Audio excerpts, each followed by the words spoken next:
hey, care to have some tea? Harney and Sons. Cinnamon spice. I love it. The new single out, it's Waymores Blues, an old Waylon Jennings song. Decided to just cover it real quick, just for fun. So I thought I'd walk you through some of the process of how we actually do that here. So I've got Harrison Mixbus software. That's how I'm recording these days. And what I really love about it is it's a console and it's a machine. So here's the console with all the EQs. And I hit this button and I have my 12 sends, which are just really nice. And then of course the machine looks just like you would think that it would, digital audio. And not a lot of edits on this song. I tried to keep it like a live band, kind of a concert feel with some dynamics.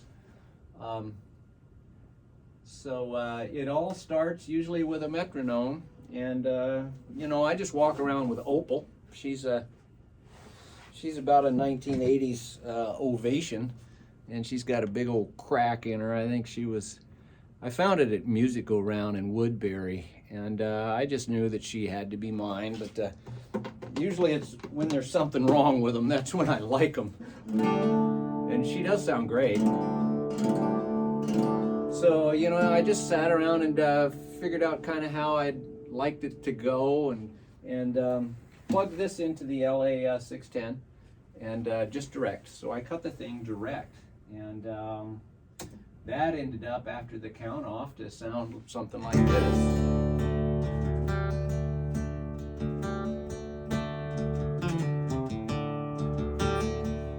Now I'm going to turn the EQ off, and then I'm going to turn the effects off. I had 3 of them on there.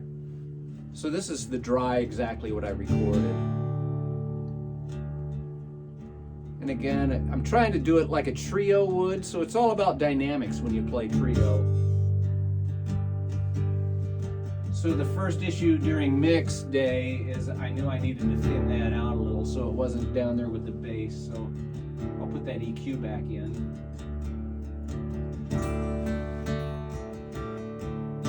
Now the other thing I added was Harrison makes a harmonizer. It's a nice stereo thing, like the old AES machine that you know, Bob Clearmountain and those cats use, you know. And I just widened it out just a tick with that, and then I added both a hall and my cavern. So this is how it sits. I tried to be very subtle in the mix on that stuff. So I needed some drums, so I went ahead and grabbed EZdrummer, and I intended for this to be a click track so I could go over to Joey Finger's house. Joey's just a mile from me, and what a great drummer, soulful cat, and just a great hang. And why he's not on this record, I don't know, but it was kind of funny because when I was laying it down, I did the click, and it was really well recorded drums out of EZdrummer. I'll show you what I'm talking about here. They do nice loops, and it's all recorded by a great engineer, a great drummer. So this is how the drums sound.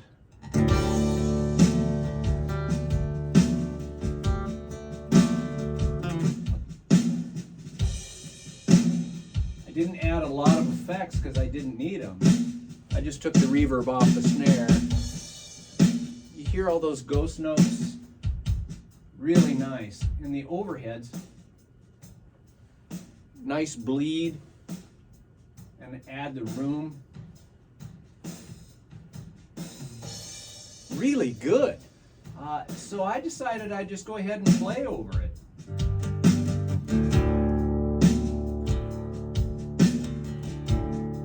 Of course, I'm using all of the reverbs. Everything comes from Harrison. It's all right out of the box. Another wonderful thing about Harrison Mixbus is there is a nice compressor on every channel, so I don't have to reach for a plug-in there. And I find that As long as you use these compressors sensibly, they're very, very smart and soft. I like them. So of course we've got to have a bass, so put Opal down.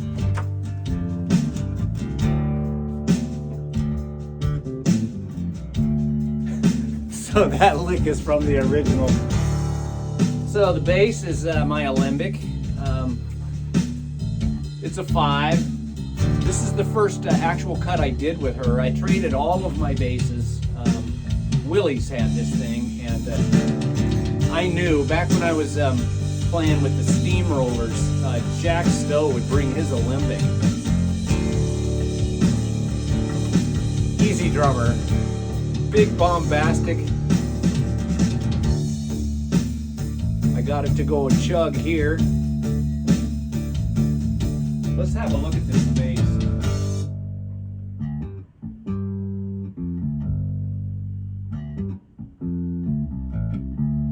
And there's the dry signal that I cut.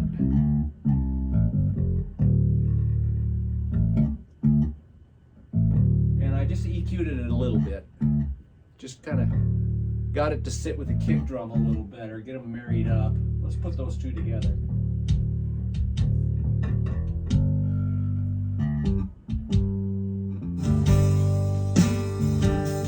And again, I cut this direct with the LA 610. Wonderful tube amp.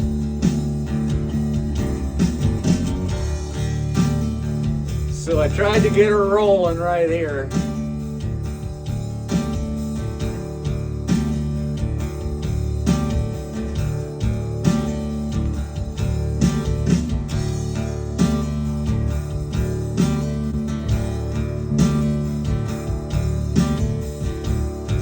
Added more acoustics to it.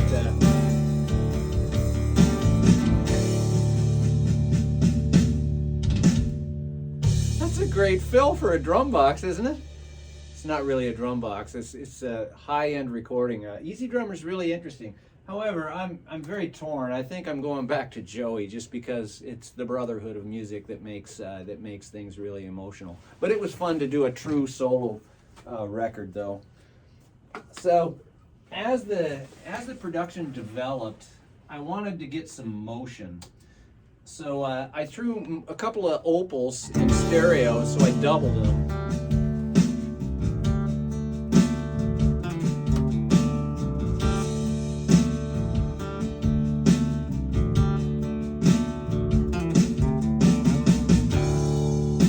So just nice and easy. This is all that there is right in here.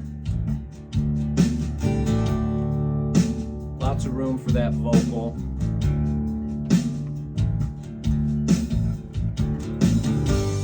There was the first indication there's more to the band. Just a football with that stereo pair.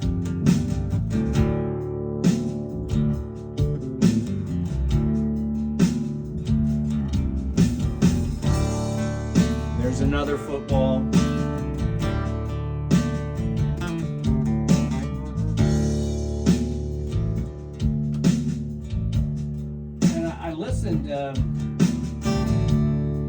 I listened soloing, and I did a really sloppy job of these doubles.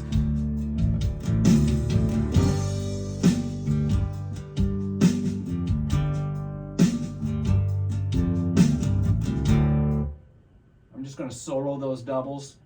Well, I'll let you give you an indication of where we're at.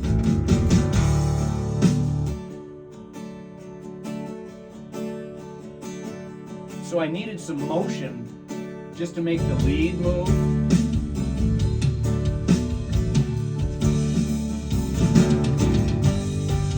When I hear my E string pulling, they're a little flat. Both those E strings are a little flat on the top. It's driving me crazy now.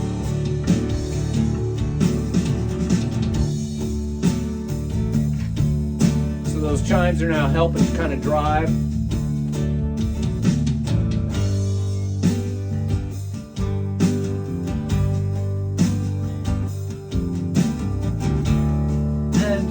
In my mixing, you can see that I'm done to here, and then I'm mixing, and I'm like, I need something.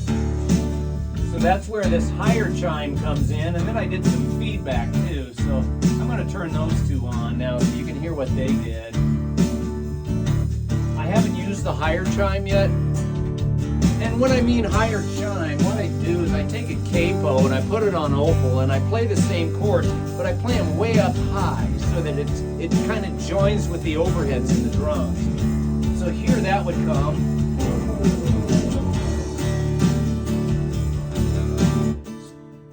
So I've got him over there, and then here's the other two chimes joining.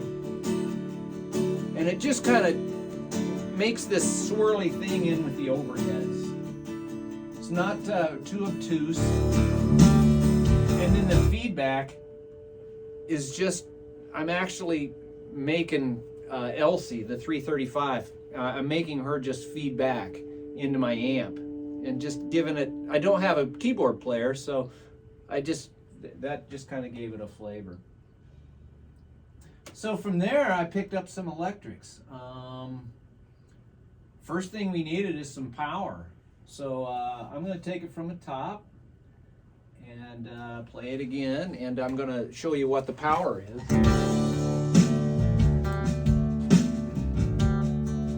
For the power chords and stuff, I use this Les Paul with P90s. This is great. It's a Gibson Studio, but the thing sustains for days. And at first, when I was envisioning what I wanted to do with this part, I thought about the Joe Walsh man-eating power chord. And I laid it down, and it just seemed too obtuse. So I went for, I thinned it out so that it sounds more, a little more to the country side, so it's not so big. To be honest, here's the first power chord. And that's this guy. Through my Metz amp, which we'll talk about. What a great amplifier. John Metz built me that custom amplifier, and I couldn't be happier with that thing. But again, we're keeping a lot of air in this thing. Just let the singer do his thing.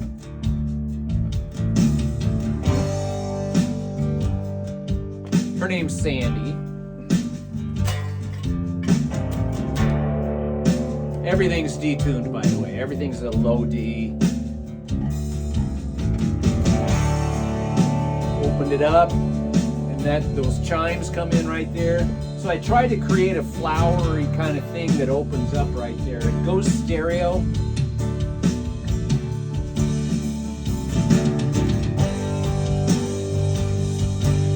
But I didn't want it too big. I don't think it's too big.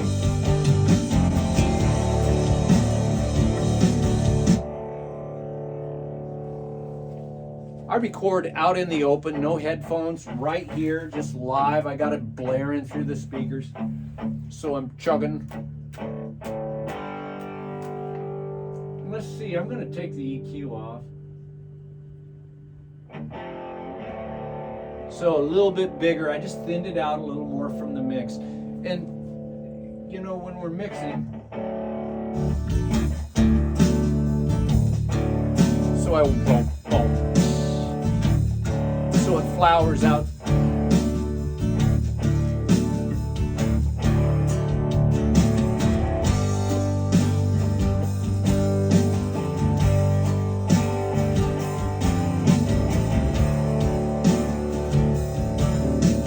Now I needed this last lead to be angry, so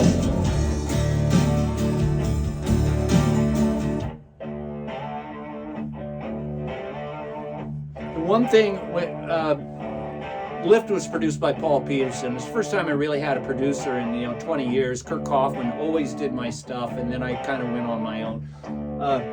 When I would watch him play guitar, he's all about tremolo, and I noticed that's that Prince thing, and so I was really aggressive on that part and getting those tremolos in there. So, I'm feeling like the thing's almost done, but it's not.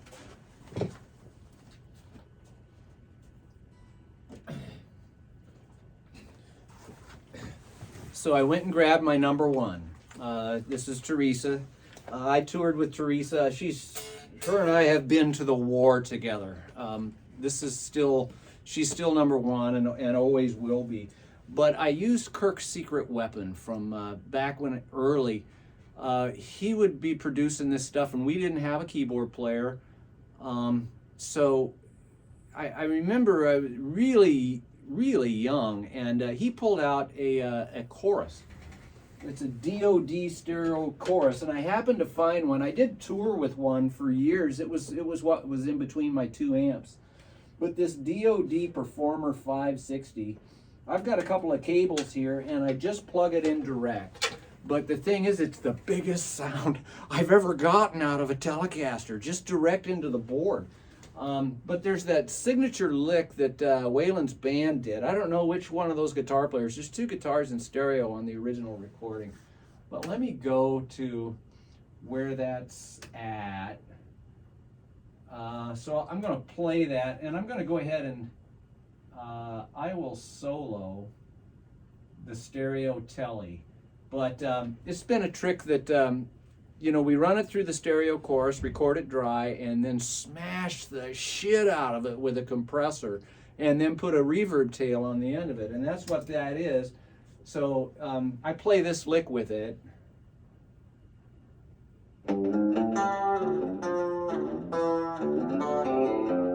Really slippery, just really slippery like that. So let's, and then I don't use it much. Now we kind of got her cooking. She's moving along. Boom, those big.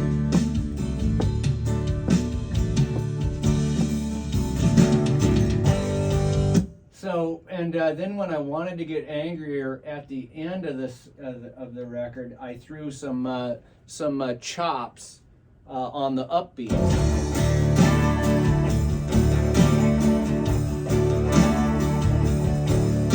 Between those powers. So it just kind of comes out at you. So I added that, and then I was just about done. I needed a lead. So let's see, the lead doesn't even come in until right about here. So I'm gonna unmute the lead, and the lead was not played by Teresa. That was Sherry.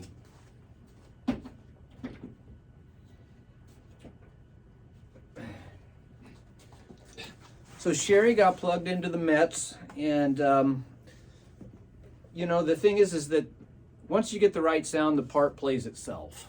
And I've kind of held with that since Kirk first said it years back in the 80s. But he's right, and so I went to the bridge pickup, EMG's in Sherry, so it's kind of the Vince Gill pack. All of this stuff is active. There's batteries in both Teresa and Sherry, and there was another signature lick that I wanted to give honor to, but not build on it. So I ended up with a nice sound, and then I figured out that if I just play this simple part, it's going to work out.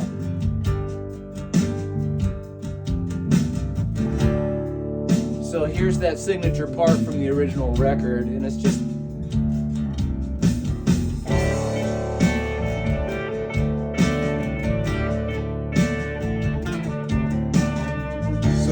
that simple.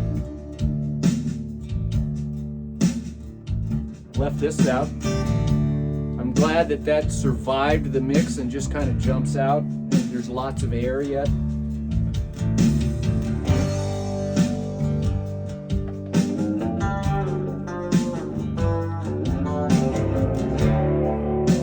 So, and then here's that first lead.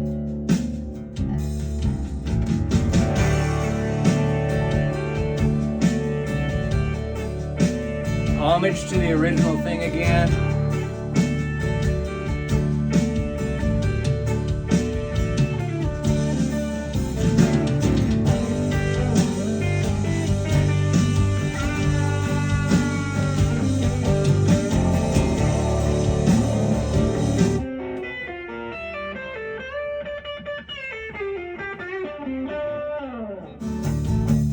Yeah, with Sherry. Now on the tail of the lead, I did use the, I've got an effects pedal rack right here. Most of this is not heard on the record because it's just for inspiration. But the wah-wah pedal, I did do a wah-wah solo at the end. Here's that opposing group of guitars, the electrics and the acoustics answering them.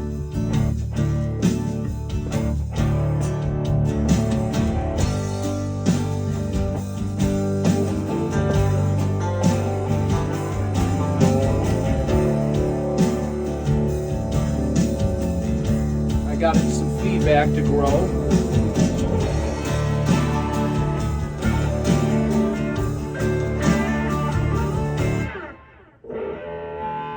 So I'm doing a delay and then running it through a reverb, just the delay.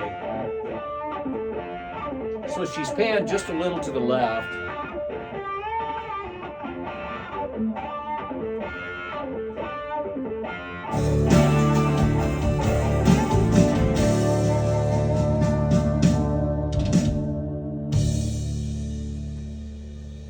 I still hear a little bit of tuning. I'm kind of mad.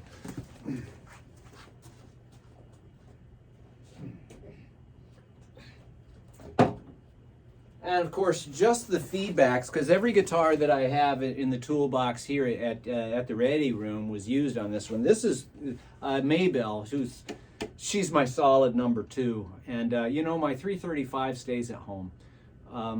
And I play the Epiphone. This is a Sheridan, but I call her the 335. But you know, they are truly equals as far as craftsmanship and tone. But the 335 is kind of a vintage piece. That's a 78. This is a 79. And for the jazz stuff and the pretty stuff, this is exactly where I want to go. Is right here to Maybelle. She's so warm and she's been so good to me. And she was purchased solely to be in the office, and it ended up getting out of control, as with most things in my life. So she did the feedbacks. So then I had to sing the damn thing. Now, vocals, songwriting and vocals. Man, I'll background sing all day long for you, but boy, being the lead singer, I ended up, you know, I sang it 5 times, no edits. And just figured I would cut it together.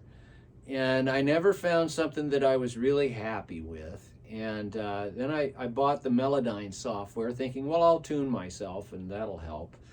And then I started getting surgical and I thought, this isn't who I am. I'm not doing this. So I ended up singing it 3 more times. I just dedicated 5 tracks to vocal. There's just a single lead vocal. And so I ended up, I had everything done and I just was still hung up on the vocal. So I just sat down and held the microphone right here and just sung it as natural as I could. And I'm never going to be 100% happy with anything that I do, but Bruce Swedin said to us, he was talking to all the recording engineers here in Minneapolis, and I asked him, how long does it take to get done mixing a song? And he said, as long as it takes. And so I asked the question again about how long does it take? And he said, it's easier to be done than satisfied. And boy, I think that's the truth. Anyway, I sat down and just sung it, and I'm done. Not satisfied, but done. And I did take, I erased 2 of the tracks and then did a dog. So you can kind of hear that as we go. So I'm going to go ahead and release the dogs, so to speak, and let the vocal play along. Now this is the mix that I sent to mastering, so this is actually it. I mixed at -6.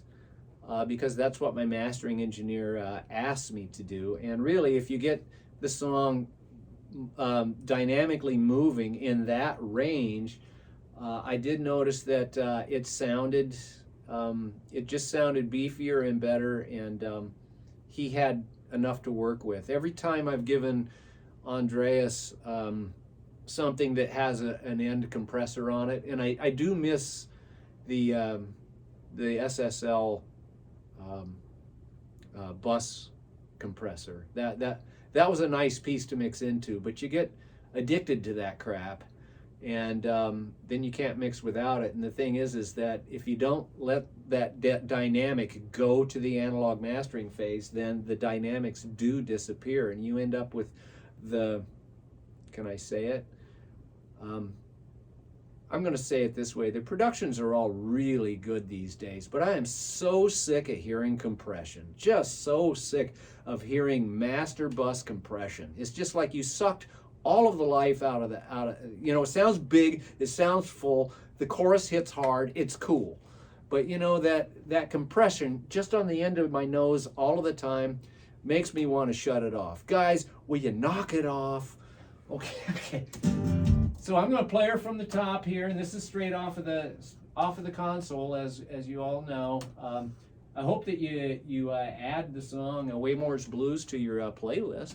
Apple Music, Amazon Music, Tidal, YouTube, all of that stuff. So I hope you go add it to your playlist. So I'll let this thing play while I'm talking about mixing and stuff.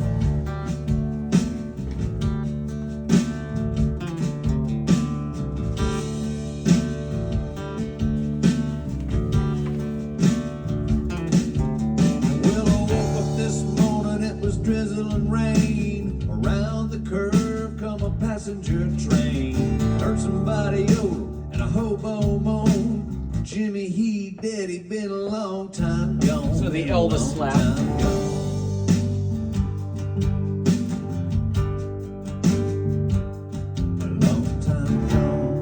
going to take you over. You probably can't see very well, but I'm going to take you over to show you the returns. So we got it moving along pretty good here. If you wanna get to heaven, got the D-I-E. You gotta put on your coat and T-I-E. Here comes the dog. So I've got a slap on that with a haul on it.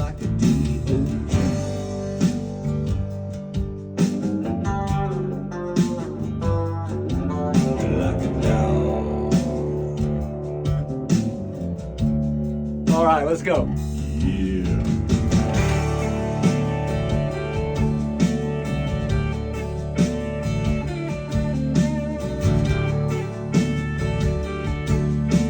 So mixing, you know, I walk around, I just put it on a loop, and I just keep working, doing other stuff and listen, and once in a while I'll come over and give it a tweak. It takes about 2 days. I reach a point where I'm almost happy, and then I sit down and finish it. I got my name painted on my shirt. I ain't no ordinary dude. I don't have to work. I don't have to work.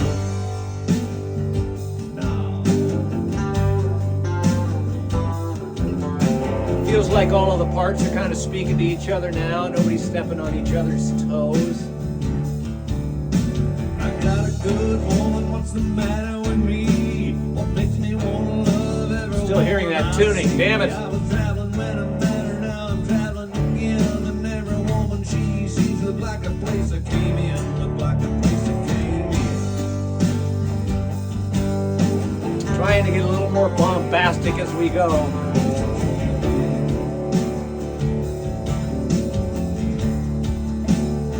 Yeah.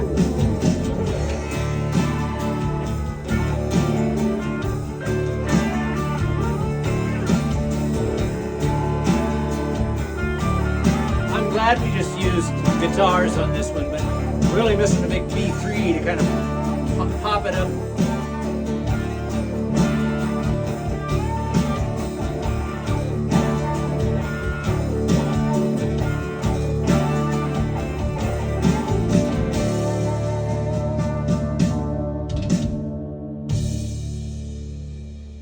So hey, for you engineers, don't be scared of Harrison Mixbus. I'm telling you, it's great software, runs on any computer. So I mixed part of this. I mixed it at home on the couch in the headphones.